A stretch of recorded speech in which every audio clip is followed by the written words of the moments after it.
Kuwani waa dadkii la yimid fikradaha cajiibka ah laakiin dhab ahaan shaqeeyay. 2005tii, dayuurada loo yaqaano JetBlue duulimaadkeedii 729aad waxay ka kacday California iyada oo kusii socota JFK Airport ee New York.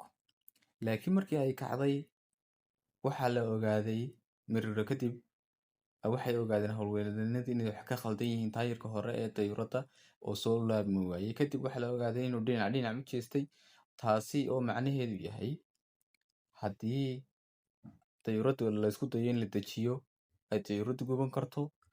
Kadib howlwadeennadii waa wada argagaxeen marka laga reebo kabtanka loo yaqaanay Captain Beck. Isagu wuxuu ogaa in dayuurada culeys badan saaran yahay oo shidaalka ah maadaama shidaalkeeda buuxo. Taa oo macnaheedu yahay haddii ay isku daydo inay degdeg u degaan inay dhici karto dayuurada gubato oo ay halkaasi ku naf waayaan 140 ka mid ah dadka saarnaa iyo 6 ka mid ah howlwadeennada. Wuxuu sameeyey 2 saacadood ayuu dayuurada ku wareejinayay si uu culeyska uga yareeyo oo shidaalka u gubo. Kadib markuu shidaalka sii dhammaanayo ayaa Captain Beck wuxuu isku dayay inuu aayar soo dejiyo isaga oo kor u haya taayirka hore ee dayuurada oo labada dambe dhulka u saaray iyadoo ay tahay laakiin khatar. Isagu waxa uu isku dayay inuu dayuurada dejiyo iyadoo si live loo daawanayo, dadku ay si live u daawanayaan oo la leeyahay wadanku way ku dhiman doonaan. Ayaa waxa kale oo meesha ka socotay waxay ahayd dadka dayuurada saaran inay si live u daawanayeen oo la leeyahay dadkan waa caynkan waxaasaa dhici kara, waa khatartaas, iyada oo shaashadaha kuraasida ku yaala qof walba uu halkaas ka daawanayay oo uu islahaa maxaa dhici doona. Wakaas waad arkaysaan sida ay wariyaashu soo gudbinayaan, dadku ay wada naxsan yihiin iyadoo dadka qaar ay bilaabeen inay ooyaan ay tahay oo isleeyahay waa xiliga ugu dambeysay.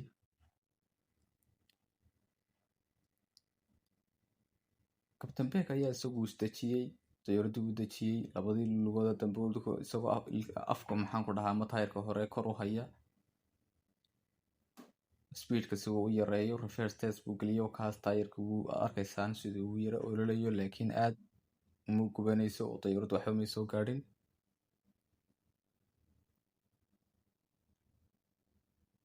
Haddii uu markii hore isku dayi lahaa inuu dejiyo dayuuradu, taayirku intuu qarxo ayay guban lahayd waayo shidaal badan iyo culeys badan baa saaran.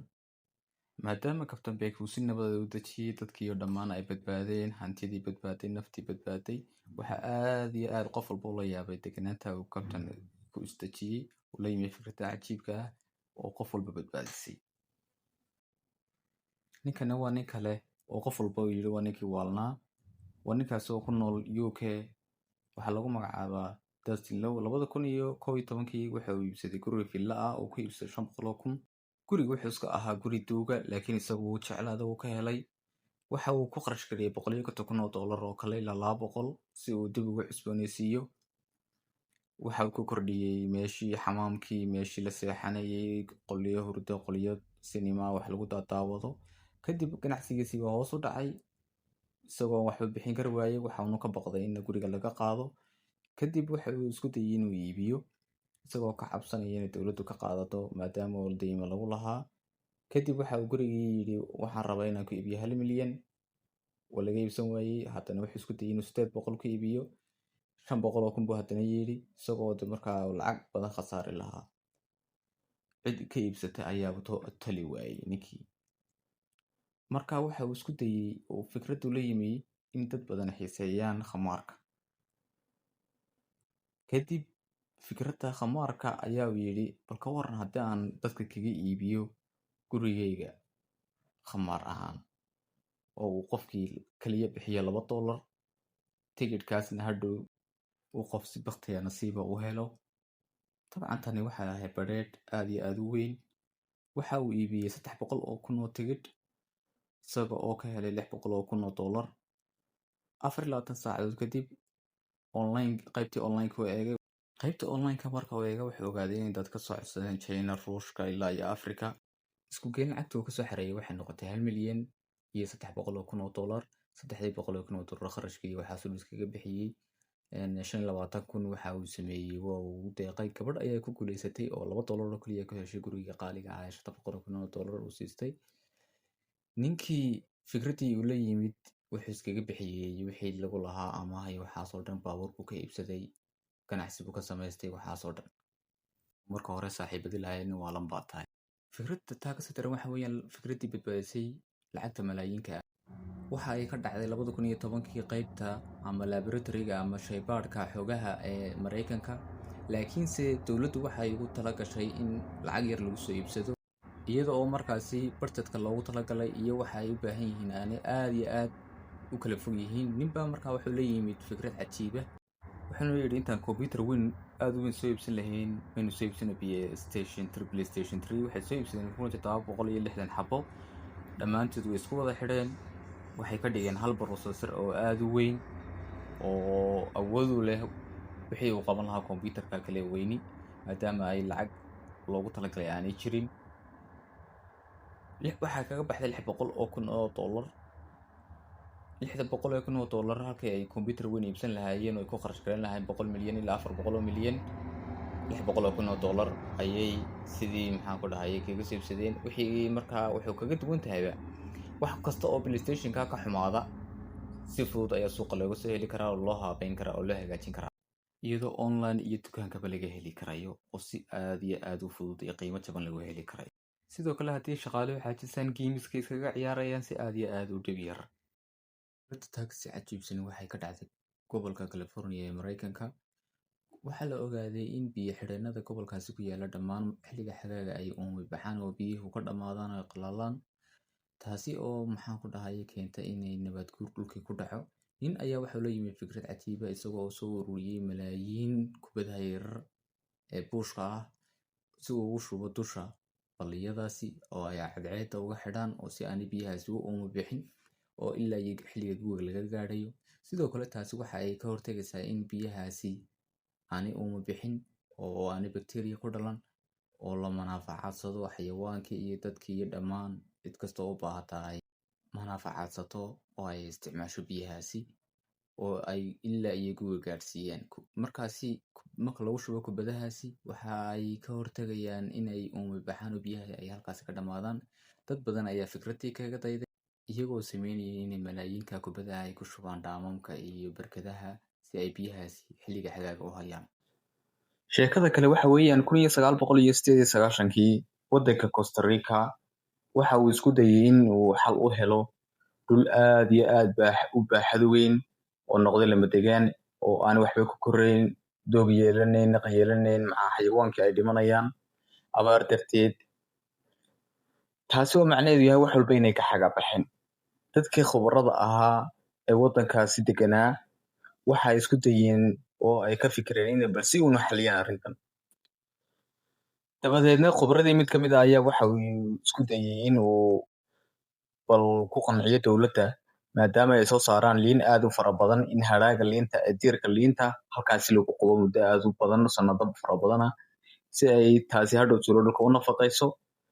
Meeshii waxay isku beddeshay meel xashiishka ka soo hadha khudaarta lagu qubo, iyadoo millions iyo billions diirkaas lagu qubi jiray meeshaas muddo sanado aad iyo aad u fara badana. Iyadoo fikraddaasi marka hore dadku aad iyo la yaabeen oo lahayeen tan waxba kama soconayaan, ayaa dhulkii markay khubarada dib ugu noqdeen 16 sano kadib waxay ogaadeen dhulkii inuu isku bedelay dhul maxaan ku dhahayay dhir fara badan iyo naqad iyo maxaan ku dhahay wax walba wanaagsan ka baxeen, xayawaan joogaan. Taasi oo keentay in fikraddaasi ay noqoto dhulkii badbaadisay lama degaanka dhul cagaaran isku bedelo. Fikradda taa kasii cajiibsan waxa la yimid ninka bilyaneerka ah ee u dhashay Brazil 2013kii. Ninkani wuxuu yidhi waxaan aasi doonaa gaadhigayga qaaliga ah ee qiimihiisu joogo $500,000. Ninkan waxaa lagu magacaabaa Jacqueline Scarpa. Wuxuu yidhi waxaan aasi doonaa gaadhigayga si aan ugu isticmaalo aakhiro. Dadkii oo dhan ba la yaabay oo magaadha aakhiro lagu isticmaalo ama qofku markuu dhinto gaadho ma u baahanaya. Isagu waxaas muu dhegeysan. Wuxuu yidhi dee xilligii faraacintaba alaabta qaaliga ee dahabka iyo diamondka waxaasoo dhan waa lala aasi jiray. Dadka boqorada ana gaadhigayga waan aasaya, xilligaasaan aasaya, social media soo dhigay. Cid walba way caayaysa, waxa leedahay ninkan ma waalayahay muu dadka baahan u siiyo. Laakiin markii cid walba iyo warbaahintii cid walba isku timi, isagu wuxuu yidhi mar kaliya joojiya, gaadhiga marka meesha ku dhacay buu joojiya. Maxaa dhacay baa layidhi, idinku waxaad aastaan buu yidhi xubnihiina muhiimka ah qofku markuu dhinto, beerkiisa, kaliyihiisa, wadnihiisa, indhihiisa, iyadoo dad u baahan jiraanba laakiin idinku aastaa dadka xubnahaasi u baahan may dadka dhintay ugu sii deeqaan. maadaama iyagu gaala yihiin wuxuu uga jeeda isagu inuu wacyigelin sameeyo dad oo uu sameeyo dadku inay maaragtay si deero faniya uu wacyigelintaas u sameeyo. kadib aduu sanad kadib waxaa la ogaaday inay kor u kacday dadkii organ donorska ahaa ee ku deeqaya xubnahooda muhiimka markay dhintaan. taasna waxay badbaadisay dad fara badan oo u baahnaa xubnahaasi. waxaa lagu qiyaasaa ilaa 30% inay kor u kacday fikradda ninkaas la yimid iyo wacyigelinta uu sameeyey ninka Brazilianka ah. gaarigiisina ma ahaasin, gaarigiisa waa qaaliya adduunka ku isticmaalayay, taasna taas ah. sheekada kale cajiibka waxay ka dhacday wadankaasi China. nin halkaasi ku lahaa mool aad u weyn oo dad badan iskugu yimaadaan ka ganacsadaan ayaa waxa uu dhib ku qabay in dadku markay suuliga galaan ay halkaasi sigaar ku dhex cabayaan. isaguna fikrad cajiiba ayuu la yimid ninkii moolka lahaa. wuxuu yidhi newman sameeya muraayad marka ay sigaarka iyo qiiqa dareento kalarka cadaan ka dhigaysa oo wax walba laga dhex arkayo si dadku aanay sigaarka ugu dhex cabin meesha. dadkii garyaqaanada iyo wixii oo dhan u wareystay waa loo ogolaaday, waxa lagu yidhi waa samayn kartaa. dabeedna wuxuu sameeyey inuu muraayadahaas qofka aan sigaarka cabin aan laga dhex arkin xaajadiisa iska guto, laakiin haddii uu qof isku dayo inuu sigaar kula cabo muraayadu ay clear noqoto oo dadka dibadda jooga ay arkaan si aanu mar dambe sigaar ugu dhex cabin. sidii baanay ugu suuro gashay. fikradaha kale qaar baa khatar badan oo loo baahan yahay inaad si maskaxaysan u xaliso. nin beeraley ah ayaa isaguna wuxuu dhib ku qabay waxa uu beeraba in hareerihiisa ka baxaan dhir aan loo baahnayn oo dooga. si uu taas u xaliyo fikrad cajiiba ayuu la yimid, waayo hadduusan isticmaalina kansar iyo wax laga qaado ayuu ka baqanayay. kadib wuxuu yidhi niyo waxa hareeraha kasoo baxay maabad ku jirta. wuxuu sameeyey cagaf uu ugu talagalay in hareeraha ay ka gubto dhirta aan loo baahnayn laakiinse aan wixii uu beertay aanay gubin. flame weeding baa loo yaqaanaa. kadib waa lagaga dayday iyadoo kharash yar suntii iyo waxaasoo dhan. sidii baana fikraddaasi ilaa iyo imika loo isticmaalaa. waa fikradda ninkaasi uu adeegsaday si uu uga hortago in ay halkaasi kaga gubtaan ama uu halkaasi khatar kaga timaado sunta cayayaanka ee uu isticmaali karo. sheekada kale la xidhiidha beeraha 2020kii China waxaa soo food saartay oo ay ogaadeen in malaayiin 400 bilyan oo cayayaanka loo yaqaano ayaxa ay kusoo socdaan oo dhanka xadka ay kasoo geli doonaan, iyada oo kuwaasi ay waxyeeleeyaan beeraha iyo waxaasoo dhan. si aanay waxaasi u waxyeeleen ayaa waxay la yimaadeen fikrad cajiiba.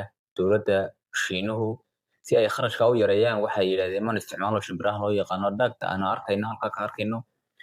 si ay shimbirahaas xabadiiba waxay cuntaaba la yidhahdaa 200 oo xabo ayaxaas cayayaankaasa. dabadeedna waxay soo ururiyeen 10,000 kun oo shimbirahaasa si ay hadhow toole markuu ayaxu xadka kasoo gudbo ay shimbirahaasi uga hortagaan oo ay u yareeyaan kharashka isticmaali lahaayeen sunta iyo waxaasoo dhan. sheekada taa kasii daranna waxay dhacday 1987kii. nin yar oo lagu magacaabo Mike Hayes oo arday ahaa oo jaamacadda dhiganayay Illinois. ninkaa yar waxa uu ka fikiray sidii uu dhammaysan lahaa jaamacaddiisa maadaama uu qoys faqiira kasoo jeedo, lacagta looga baahan yahay tahay 28 kun si uu u ururiyo 28 kun. wuxuu yidhi niyo uu la yimi fikrad aad iyo aad cajiib u ah. wuxuu yidhi bal ka waran maanta 2.8 milyan qof haddii ay min hal senti kugu deeqi lahaayeen, lacag badan baad heli lahayd. dabeedna wuxuu xilligaas social media ma jirin, jariiradii ugu caansanaa ayaa wuxuu yidhi igu qoraaho fikraddaasna haysta waa loogu qoray page hore. dadkii oo dhan waa la yaabeen, waxay yidhahdeen war heedhe ninkan yar muxuu lacaynkii waa la yaabeen oo ninkan yar waxaa fikradda noocan waa loogu qoray. kadib wuxuu ogaaday 2 week kadib in dad aad iyo aad u tiro badani ay min hal senti usoo direen waraaqihii usoo direen beniskii. waxaana noqotay 2.9 milyan benis buu helay. lacagtii wuxuu iskaga bixiyay kharashaadkiisii jaamacadda intii kale asxaabtiisii siiyey. wax walboo loo baahnaana waa halkaasuu iskaga kaftamay. waa fikradda cajiibka uu la yimid. sidii baana ku dhammaystay. waa ninka la yimid fikradda la yidhaahdo crowdfunding. sheekada kalena waxa weeyaan mararka qaar waxyaabaha oo aragto inay muhiim yihiin ayaa dadka qaar u arkaan inaanay muhiim ahayn. Ninkan lagu magacaabo Katuka Wamura u dhashay Japan, tuulo yar oo halkaasi ku taala, ayaa wuxuu yidhi waxaan dhisi doonaa diir aad iyo aad u weyn oo hareeraheedaan ku dhisi doonaa, isagu waayo wuxuu ahaa maayir. Dadku way la yaabeen lacagtan uu ku kharash gareynayo halkan muu hawlaha kale muhiimka ah ee ku kharash gareeyay bay yidhahdeen. Laakiin isagu wuxuu aaminsanaa mar run inay imaan doonaan duufaano. Tuulada waxa lagu magacaabi jiray Kudai. Ninkii wuu dhameeyey deerkii, sidii baana ku dhintay isagoo dadku sidii u caayeen leeyihiin ninkani waa nin waxaan loo baahnayn qabtay. Sanado badan ka bacdi markii uu ninkii dhintay ayaa 2011 waxaa ku dhuftay waddankaasi tsunami iyo dhulgariir isagoo qaaday wax walba oo ku hareereysnaa tuuladaasi ama tuulooyinkii iyo magaalooyinkii ku hareereysnaa. Laakiin tuuladaas hal shay muu soo gaadhin, guri kama dumin, waxaanay ku badbaadeen diirkaa ninkaasi dhisay waqtigii ay dad cid walba caayayeen. Iminka uu dhintayna dadku way booqdaan xabaashiisa si ay halkaasi ninkaasi ay yidhaahdaan hawl muhiim halkii way booqdaan xabaashiisa oo waxay dhigaan ilaa imikana waxa weeyaan nin la booqdo xabaashiisa aad iyo aadna loogu mahadceliyo. Laakiin waa uu dhintay soo maaha. Sheeko yaroo kale taa lamid ah oo ninkaasi kasoo 2016 uu kasoo tixraacay nin ku noolaa Texas ayaa ninkaasi uu soo iibsaday baalal weyn oo gurigiisa ku hareereeyay, biyuu ku shubay haan weyn oo baca gurigiisu ku hareereeyay isagoo kasii hortagaya hawshii ninkii hore tsunamigu ka baqanayay. Aduu sanada kadib dadkii oo dhan iyadoo la yaaban yihiin tsunamigii baa ku dhuftay, wixii ku hareereysnaa iyo guryihii ku hareereysnaay oo dhan baa biyuhu fatahaado u galeen, laakiin gurigiisii waxba may soo gaadhin. Marka waxyaabahaad adigu muhiim u aragto markasta ku adkayso oo samee, hadhow toole laga yaabaa inay muhiim ku ahaato ama ay ku badbaadiso. Sheekada kale ee cajiibka waxay ka dhacday waddankaasi Finland. Bahalka ama xayawaanka loo yaqaano goodirka ayaa sanadkii waxa ay Finland ogaatay in xilliga habeenkii ugu yaraan 4,000 oo xabo ay sanadkii shil baabuur ku dhintaan. Si taasi looga hortagana loo baahan yahay xal aad iyo aad muhiim ah maadaama oo dadka darawalada aanay habeenkii arkaynin. Dabeedna fikrad baa 2014 ku dhalatay.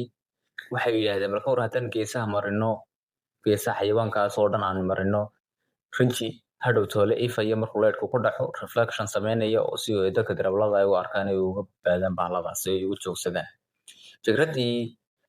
Fikradiina sidii bay ku hirgashay oo ilaa iyo iminka goodirka geesihiisa lagu rinjiyeeyaa si ay hantida naftii goodirka iyo naftii darawalku ay badbaado. Fideogeena intaasaynu kusoo koobaynaa. Haddii aad ka heshay fadlan subscribe iyo like noo saar. Sheekadeeda odhan kartaa waa sheekadii wax jiibsanayd. qaybta commentiga nagula wadaag. Wassalaamu calaykum waraxmatullaahi wabarakaatu. Kulanti dambe oo xiiso leh.